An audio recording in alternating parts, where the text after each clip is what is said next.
WFM 91.7. Good afternoon and welcome to the Big Question on Women Radio, not WFM 91.7. This is where we discuss issues and we prefer solutions to these issues in Nigeria. We've been doing a series on 16 days of activism on violence against women, and today is day 4 in that series on 16 days of activism on violence against women, and you're welcome. My name is Sumto Titilayo Ajama, and you can join the conversation by calling us on 07000 917 917. 07000 917 917. You can also send a text or a WhatsApp message to 0703 175 6537. In case you don't know, the 16 Days of Activism is an annual international movement aimed at addressing issues of violence against women and girls. The campaign began last week, Friday, 25th November, the International Day for the Elimination of Violence Against Women, and it runs up until 10th of December, and that's the Human Rights Day. In the course of this 16-day series, we will be reviewing some achievements of some organizations and strategies in the prevention of elimination of violence against women and girls. Once again, my name is Sumto Titilayo Ajama, and my guest today is Erelu Bisi Fayemi, feminist activist, writer, and the founder of Above Whispers Foundation. Good afternoon. Thank you very much for joining us, Erelu Bisi.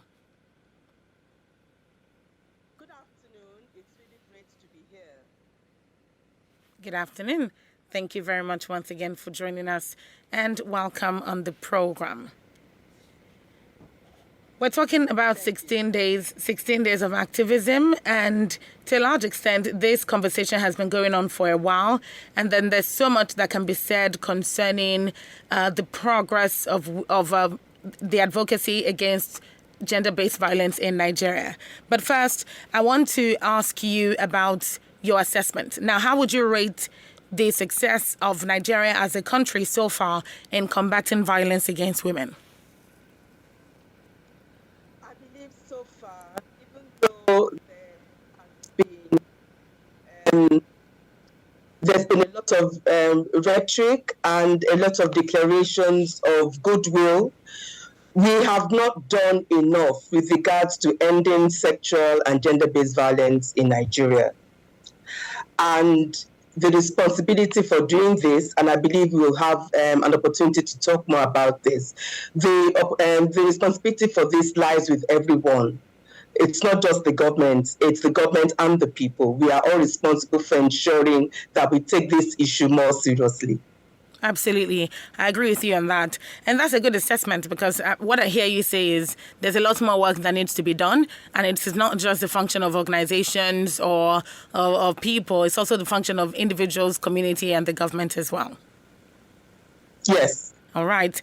So speaking of Above Whispers now, what measures has your foundation specifically put in place to support the fight against ending violence against women? Well, when I agreed to come on this program, I was asked to talk about what it is we did in Ekiti State when I served as the First Lady of the state to ensure that we mitigate sexual and gender-based violence. Yes. Whatever I'm doing now in my private capacity with Above Whispers Foundation is just going to be a continuation of what I was able to do when I was working on these issues as First Lady of Ekiti State and also as Chair of the Nigeria Governors Wives Forum. So if we can reflect on that first before I then come down to what it is I think needs to be done going forward. Oh, absolutely. It's important to note that in your capacity as First Lady of Ekiti State, there was some work that was done, and then you took it upon yourself to continue that work with Above Whispers Foundation. So yes, you can give us a brief reflection on that, and then where your organization has come, or how far they've come in the journey going forward, or continuing from there. Well, one of the first things that we paid attention to in Ekiti State was to look at the legal and policy frameworks that we needed to ensure that we could address this issue as robustly as possible. And so, like quite a number of other states in Nigeria against violence. And we've actually first passed the law in November 2011, and we revised the law in October 2019 so that we could have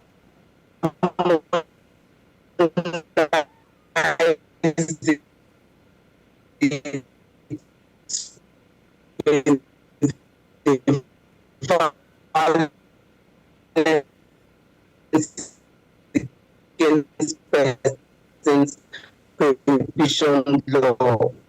We also have other laws which include. Okay, we'll try to reconnect with Erelubisi Fayemi, but we're still talking about the 16 days of activism on gender-based violence. This is a subject that has been long in conversation, and we're reflecting on this based on the 16 days of activism. And the reason we're talking about this is because of the campaign that is focused on addressing issues of violence against women and girls. Now, this is one campaign that a lot of organizations, a lot of people, including the United Nations, takes very seriously. And this is because there's so many rising cases of violence against women and girls. And so many times this comes up and it feels like there's not enough conversation about it.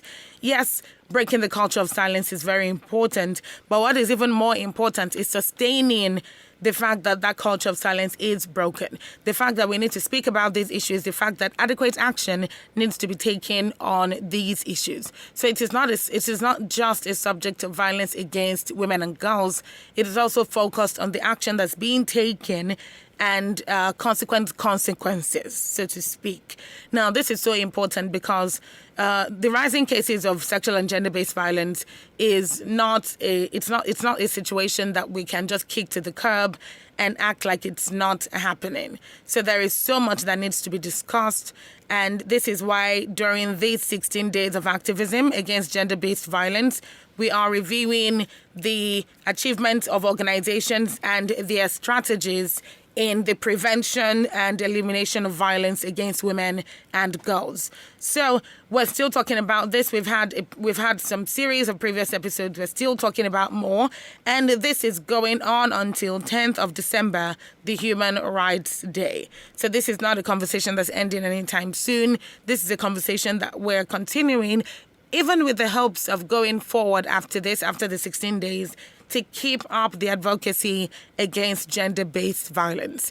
Now, the larger picture here is to make sure that in due time, violence against women and girls is completely eliminated. So sensitization, campaigns, advocacy is one way to do this. These organizations that we're reviewing their achievements so far are organizations that have taken it upon themselves to prefer solutions, to be of service, and to take the issues of violence against women and girls as their main priority. These organizations have taken it upon themselves to address sexual and gender-based violence and to also help in the best way that they can to bring solutions to the fore, particularly for these women and girls that are concerned. So it is not a function of just a passive conversation, but this is a conversation that is focused on action going forward. This is a conversation that's focused on action going forward. So what is it that you want to know concerning advocacy against sexual and gender-based violence? And this is where to get that information. Today was focusing on Above Whispers Foundation, founded by feminist activist, writer, and former First Lady of Ekiti State. It is important that we discuss this because we cannot just sit around and do nothing. She's the former First Lady of Ekiti State. She's a feminist activist, writer. She's also co-founder of the African Women's Development Fund, the first Pan-African grant-making organization. She serves as UN Women Nigeria Senior Advisor. She's also the founder and CEO of Above Whispers Foundation and runs an online community called abovewhispers.com. Now, during her tenure as First Lady, she held rallies, campaigns, and conferences to end female genital mutilation in Ekiti State and is still advocating on the fight against gender-based violence, particularly as it relates to women and girls up until today.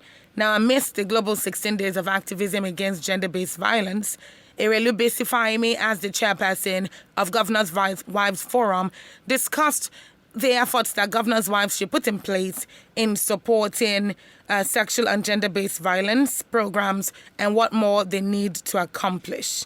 So this is a significant conversation, and this is one that needs to be had. So if you're just tuning in, you're welcome. And this is focused on the 16 days of activism as discussed earlier. And we're still talking about this in a bid to ensure that the conversation continues. The number to call is 07000 917 917. You can send a text message or a WhatsApp message to 0703 175 6537. As I said, amidst the global 16 days of activism against gender-based violence, Erelu Besifaimi, that's my guest today, as the chairperson of Governors' Wives Forum, is discussing efforts that governors' wives should put in place in supporting sexual and gender-based violence programs and what more that they need to accomplish. Good afternoon. Thank you again for joining us. Okay, you seem to have gone off air for a while. Yes, we had a technical difficulty. Apologies for that. Okay. Oh, that's okay. Right. And your question again, please. I was asking how you would rate the success of the country so far in combating gender-based violence, but I was talking specifically about what measures your organization has put in place. And then you said you wanted to give me a background of your work so far when you were First Lady in Ekiti State, and then use that as a reference to what you do with Above Whispers Foundation. But I've already gone over all that. Do you mean I have to do it again? No, I'm talking... Have you gone off there at that point? No, I'm talking about okay, let me just focus the conversation on this. Did you hear my comments, or had you gone offline then? No, I think we had gone offline at that point when I referred to that particular question. So if you could please go over that again. Okay. So what I said was that I served as First Lady of Ekiti State from 2010 to 2014, and then from 2018 to October 16, 2022. And during those years, we took the issue of gender-based violence very seriously. Then Governor, my husband, Dr. John Kade Fayemi, had a zero-tolerance policy for all forms of sexual and gender-based violence. There were a number of measures that we put in place. One of them includes ensuring that we had appropriate legal and policy frameworks. And those legal and policy frameworks included the GBV law of 2011, which was devised in 2019. We also had a law that addressed the issue of treatment, care, and protection for sexually abused minors. And we had a sex offenders register, which documented all convicted sex offenders in the state. And we had a name and shame policy as well. So if you are convicted of a sex offense in Ekiti State, not only are you put into the register, but the information is circulated throughout all the communities. In addition to the legal and policy frameworks, we had what is known as a state coordinating mechanism that was responsible for implementing the law. And in the case of Ekiti State, it is known as the GBV Management Committee. I chaired that committee, and the committee was responsible for ensuring that all aspects of the law were implemented. As I stepped down as the Ekiti State on October 16, the new chair of the GBV Management Committee in Ekiti State is the new First Lady, Her Excellency Dr. Yemi Oyebanji. The GBV Management Committee is made up of key ministries, departments, and agencies in the state, such as Ministries of Justice, Women Affairs, Health, Education, representatives from women's rights organizations and civil society, as well as agencies such as NAPTIP, Civil Defense, and so on. All these stakeholders have a particular mandate, and so we would all come together to ensure that we apply our different areas of expertise and mandates to ensuring that we implement the GBV law. We also paid a lot of attention to the issue of treatment, care, and protection of GBV survivors. When someone is the victim of a violent sexual crime or sexual offense, they are initially victims. It is the quality and of intervention that they get that turns them from being victims to survivors. to survivors. And so for this to happen, can you hear me? Yes, I can. I can hear you. I can hear you loud and clear. Hello? I can hear you loud and clear. Okay. And so for this to happen,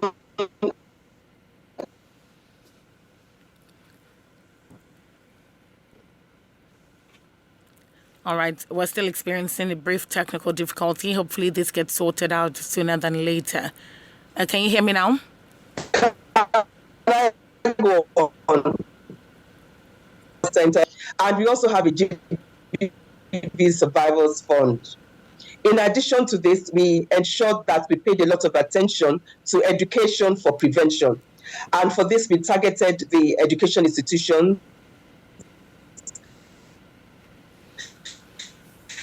ensuring what gender roles are, what gender-based violence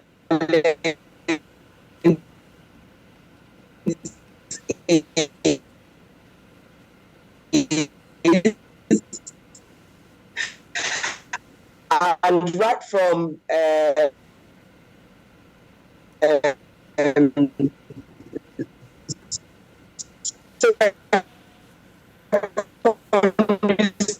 schools to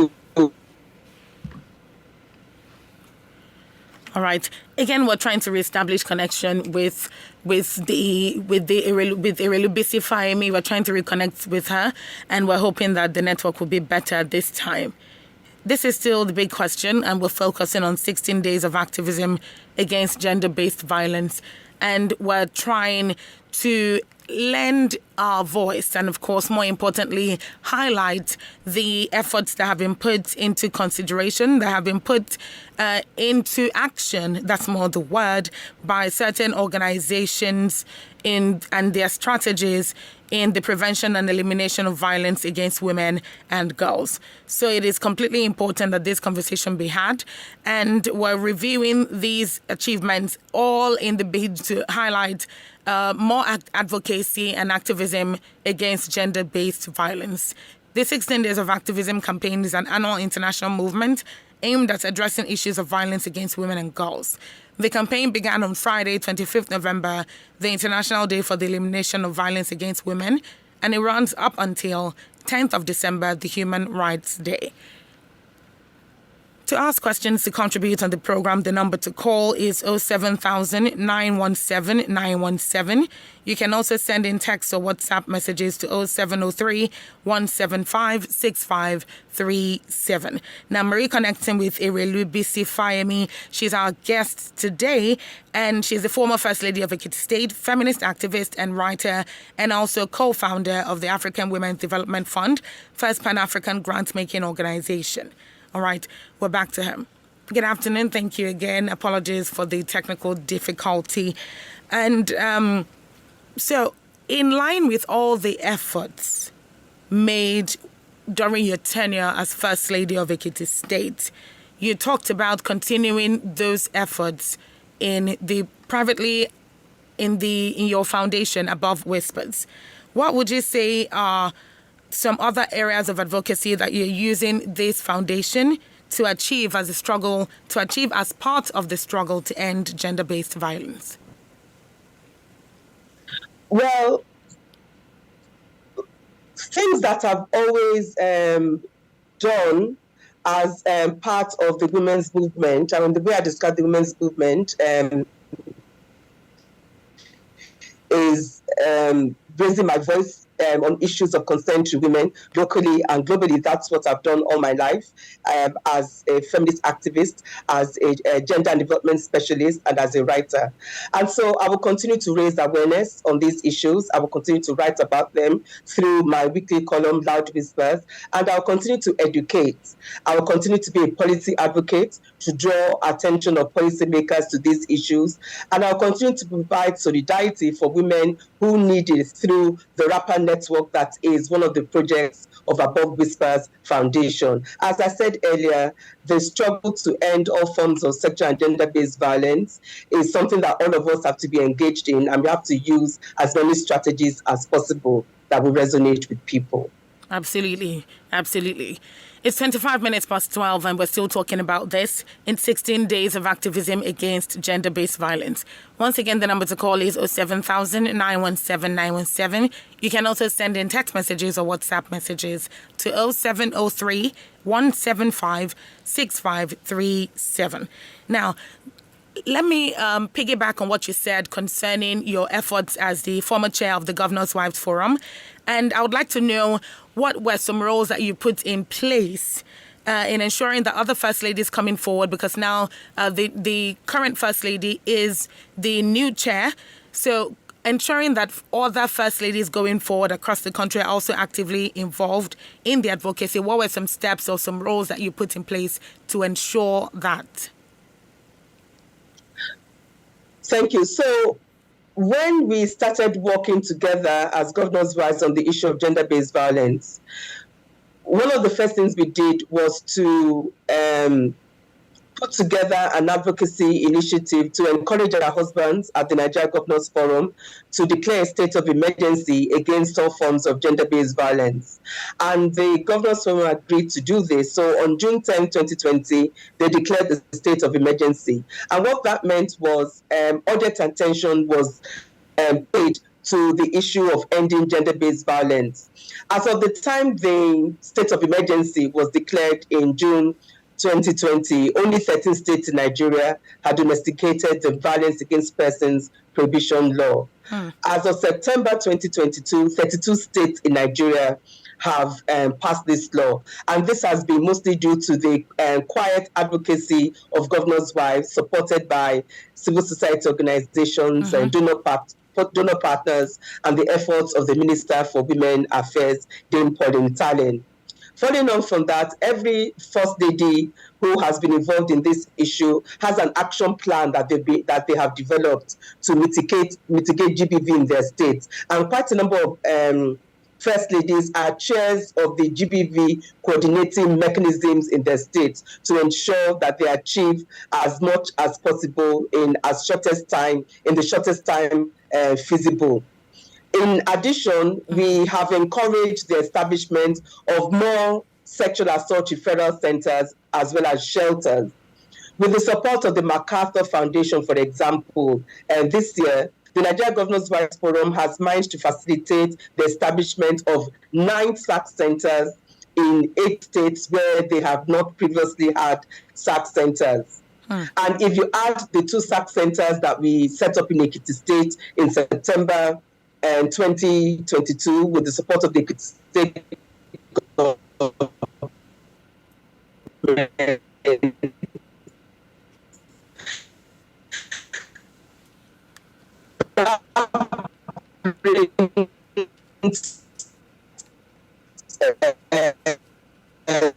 number, and we have also seen the need to encourage our husbands to provide budget lines for ending gender-based violence in our state. Because it's not some framework, whatever we want to call it, it's important.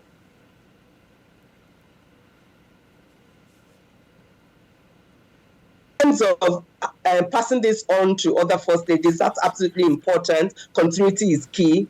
And we were very careful to insist that all these efforts that we're engaged in should not be seen as part of our private initiatives or foundations. They should be part of state efforts. Started to be easy for those coming after us to take it up from there and take the work forward. So, for example, in Ekiti State, Dr. Yemi Oyebanji, the new First Lady, is, as I said, is the chair of the GBV Migrant Committee. So all the things that were achieved previously are going to continue because I didn't take any of those projects away as private initiatives, and I would like to believe that that will be the same in many other places. It's important for continuity because we cannot start initiatives like this in our states and stop and then expect that, someone else to come and start all over again. Absolutely. I appreciate the efforts in continuity because, as you said, starting all over again is not the best idea. So continuing the work that has already been started and has already developed a huge level of success is the right thing to do. Now, another question I'd like to ask, particularly in line with the work when you were First Lady, the job that's currently being done in Ekiti State, and your work as a private owner of the Above Whispers Foundation. Now, this question is specific to all of these angles that I've talked about, and I'm referring to challenges. Now, Erelubisi, you'd agree with me that you cannot start a movement like advocacy against gender-based violence without experiencing certain challenges. And this is because the conversation has been long, ongoing, and it's still ongoing. So what are some challenges that you have encountered using your platform as former First Lady and your current platform of Above Whispers Foundation in engaging people and creating more awareness on gender-based violence, especially in line with culture and tradition? Okay, thank you. Well, issues of sexual and gender-based violence tend to get very complex when we realize that you cannot address the issue in isolation of other factors. You have to address the context that women and girls live in or they find themselves in. If a woman is poor and has no means of livelihood, or she has minimal returns or whatever her livelihood is, if a girl has no access to education and no career prospects, for her future, the chances of them being able to survive sexual and gender-based violence are extremely slim. And so it's important for us to put mechanisms in place to ensure that women and girls can have productive lives, can have a personhood, and can have control over what happens to them. One of the main issues we've seen around gender violence, for example, is the culture of silence.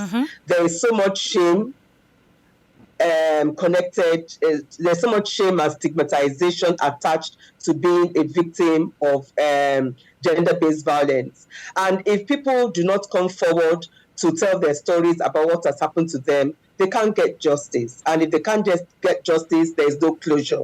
When there's no closure, then, as I said earlier, they cannot live productive lives because they will continue to be incapacitated in so many ways. So that's a major challenge right there, the issue of shame and stigmatization, the issue of the context within which men live in, our cultures and traditions, which many of our cultures and traditions which render women voiceless and second-class citizens. And then we also have the issue of, at the end of the day, how these issues are not taken as seriously as they should be.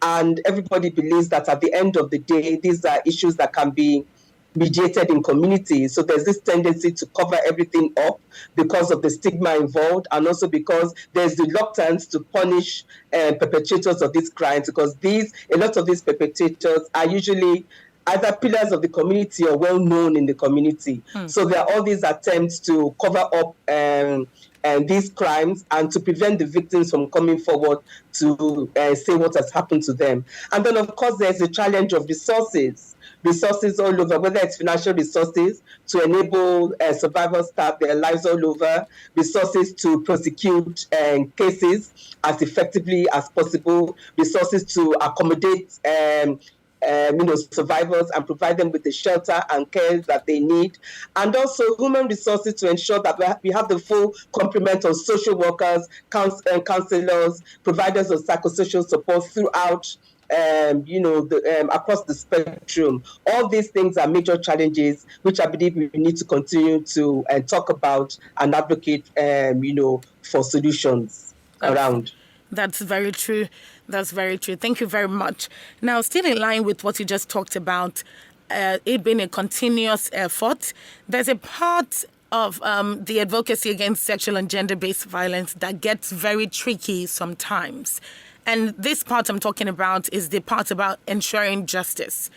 And in previous conversation with a large variety of guests, we've heard something that they refer to as the Nigerian factor when you talk about law enforcement officials, when you talk about how quickly the justice system speaks and acts on cases of sexual and gender-based violence.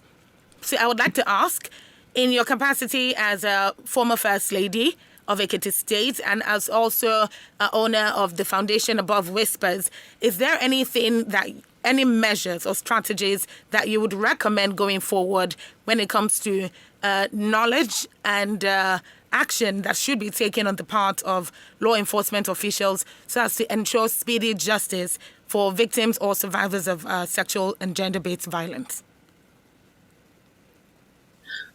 Something I've always advocated for is that it is not enough for Nigerian governors to have declared a state of emergency on sexual and gender-based violence. Governors can only do what they can within their own states.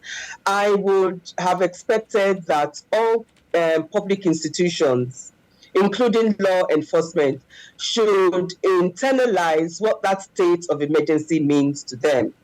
We have a Violence Against Persons Prohibition Law, which is a federal law and which has been domesticated by 32 states. And so we would expect that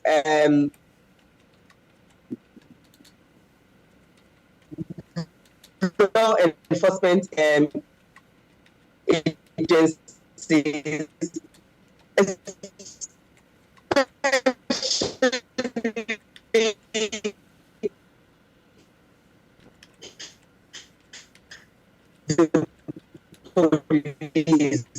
would have an understanding of how important.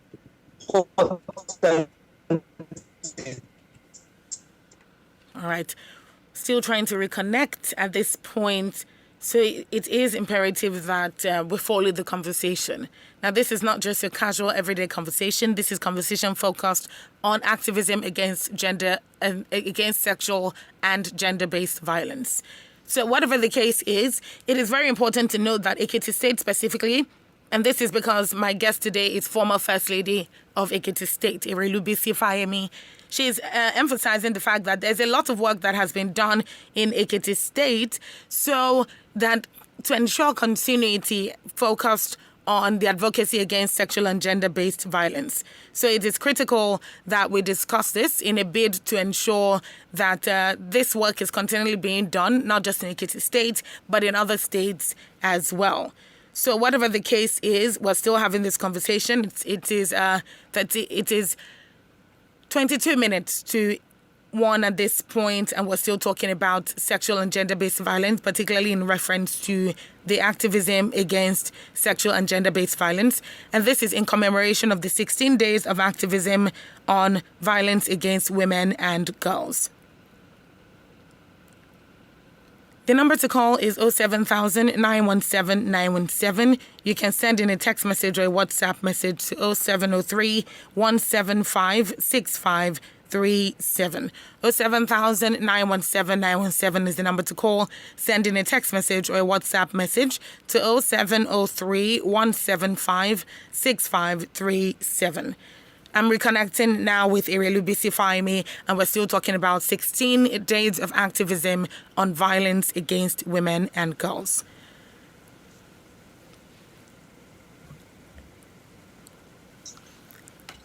Irelubisi, I'm back to you now, and we're still talking about this, but we're focusing now on the law enforcement aspect of things.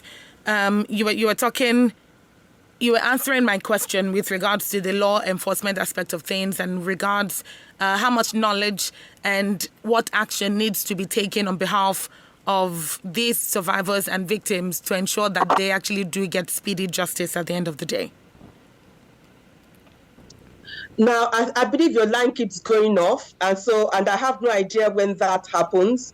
So I don't know how much of my comments you were able to catch before you went off, because I don't want to have to now repeat myself all over again like the last time. Yes, absolutely. At what point did you lose? At what point did you drop off? I think I dropped off at the point where you were referring to the job that has previously been done and the fact that it's not a governor's wife situation and the fact that you're collaborating with your husband on this. But I'm talking about specifically the law enforcement angle of things. And I think in your response to that, that was when we lost you at that point. No, you were the one who dropped off. It wasn't Yes, me. we are experiencing Okay, technical all right. difficulties on this end. Apologies for that once again. Okay, right, because I want our viewers to know that I wasn't the one who went off. Yes, please. Well, what I was saying was that law enforcement officials are key to ensuring that survivors get justice. So I would have expected that public institutions such as all law enforcement officers involved in this, the Inspector General of Police and other relevant agencies would have their own interpretation of the state of emergency, and that this is passed across the rank and file. The good thing is law enforcement officials are represented in all the federal and state coordinating mechanisms for sexual and gender-based violence. It's just that we need to see more proactivity and more insistence on the part of the leadership that this is a very serious issue, because we cannot have a leader saying one thing in Abuja and right down in our grassroots communities, police officers at their desks are treating survivors differently. So there has to be messaging that is consistent. There has to be strong political will from the leadership of law enforcement officers to ensure that survivors get justice wherever they are. And you do not have to be a woman who lives in a capital city or who has connections with someone in power to be able to get justice if you need it. I really believe that this suggestion that you just made would enable things to be a lot faster when it comes to getting justice. And the reason for this is because if across all states, all governors, all governors and all levels of government as well in each of these states have one message, as you rightly said, then it would make it easier for even the law enforcement officials as well to know that they are bound by the message that has been given by their governors and by the federal government as well. And it would definitely ensure speedy justice for survivors and victims of gender-based violence. So, correction, please. That's not how it works. The governors can put in place their own measures.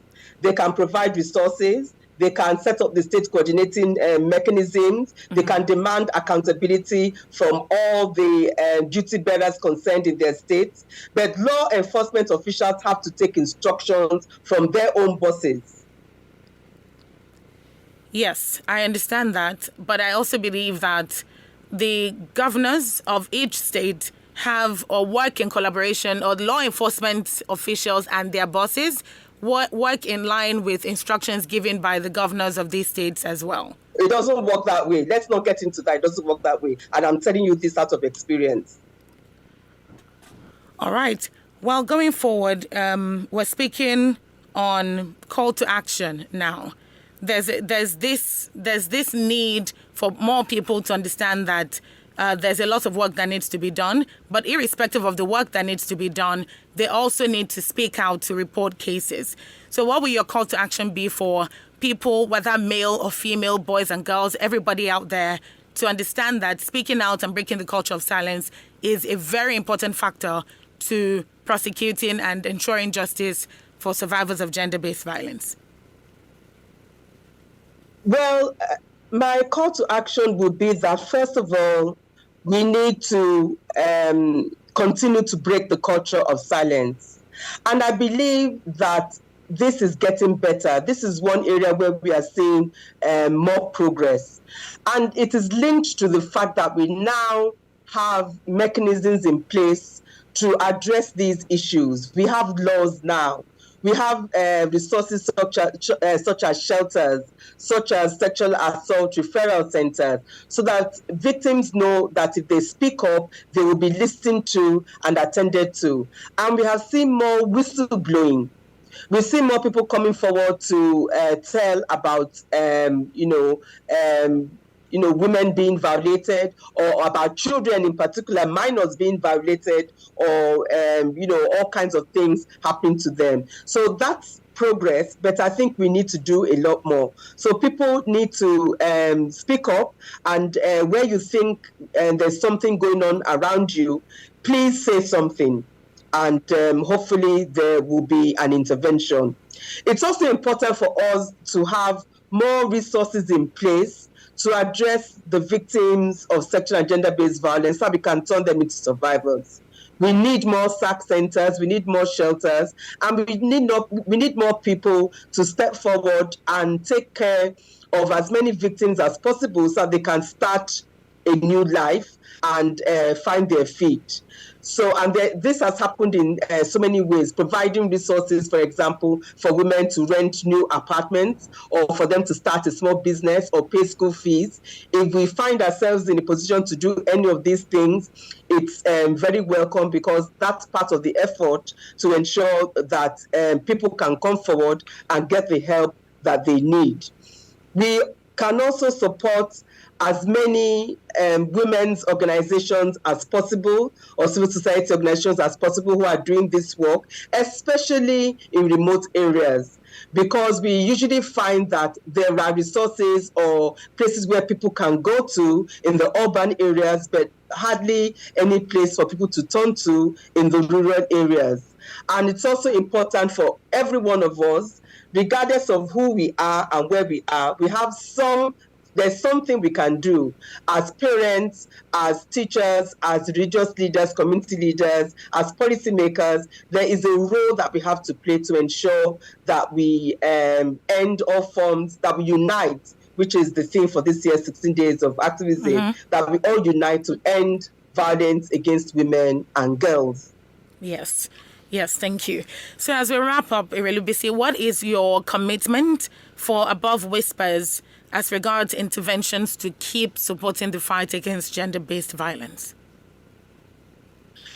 As I said earlier, I will continue to write about these issues. I will continue to provide support through the Rapper Network to women who need support for, in one way or the other, to escape from violence. I'll continue to advocate as a policy advocate to ensure that these issues are addressed as comprehensively as possible. And I'll continue to emphasize the need for us to keep girls in school, because the longer we can keep girls in school, the more chances are that they'll be able to build a productive life for themselves.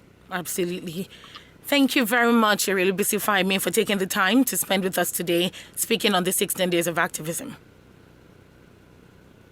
Thank you very much for inviting me. Yes. Please enjoy the rest of your day. Thank you. You too. Bye. Bye. Completely interesting conversation, and completely enlightening conversation as well, with regards to the 16 Days of Activism on violence against women and girls. Now, Above Whispers is one of the committed organizations in Nigeria where women and girls are empowered and are able to amplify their voices and express their preferences, and also do their best towards building a more equitable society. It also goes ahead to promote the rights of women and girls, and they provide a safe space for them to share their stories, to influence public narratives and public policy using avenues and opportunities within the systems. So it is imperative that if you do notice any form of abuse against women in your community, make sure that you report this. Let us actually unite and be deliberate in eliminating violence against women and girls. Special thanks to my guest today, Irelubisi Fahimi, feminist activist, writer, and the founder of Above Whispers Foundation. And to you for being a part of the program today, and also to all our callers for the amazing contribution. Thank you very much to the producer, Elizabeth Akweribe. And we must continue to discuss this in a bid to promote conversation and to promote solutions as it pertains to sexual and gender-based violence. Thank you very much for tuning in. My name is Somto Titilayo Ajama. Good afternoon.